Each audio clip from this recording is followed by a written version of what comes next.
ఇవాళ హైదరాబాద్లో ఇద్దరు మంచిగా సుఖంగా ఉన్నారు, సంతోషంగా ఉన్నారు అధ్యక్ష. ఫ్రీడమ్ ప్రజాపాలన ఎంజాయ్ చేస్తుంది ఇద్దరు అధ్యక్ష. ఒకటి దొంగలు, రెండు దోమలు అధ్యక్ష. దొంగతనాలు పెరిగినాయి హైదరాబాద్లో, క్రైమ్ రేట్ పెరిగింది. నా లెక్కలు కాదు, గవర్నమెంట్ లెక్కలు. అట్లాగే దోమలు అధ్యక్ష. అధ్యక్ష ఇదివరకు హైదరాబాద్లో ఒకటే ఒక ప్లేస్ ఉంటుండే, దాని పేరు దోమలు కూడా అధ్యక్ష.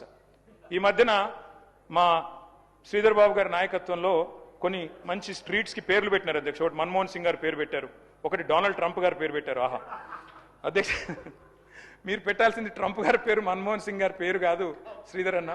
మీరు పెట్టాల్సిన పేర్లు ఏంటంటే దోమలగూడ, దోమల హిల్సు, దోమలాబాదు, దోమల పూలు, దోమల గుట్ట. ఈ పేర్లు పెడితే కరెక్ట్గా సెట్ అవుతుంది మీకు. ఎందుకంటే మొత్తం నగరంలో దోమలు, విషజ్వరాలు, ఫాగింగ్ చేసే దిక్కు లేదు, గుర్రపు డెక్క తీసేవాడు లేడు. మున్సిపల్ మంత్రి, ముఖ్యమంత్రి గారు మరి వారేం చేస్తున్నారు, మీరేం చూస్తున్నారు, మీ ఇన్ఛార్జ్ మంత్రి గారు నాకు తెలియదు, నేను మిమ్మల్ని అంటలేను సార్ అటంటూ. కాబట్టి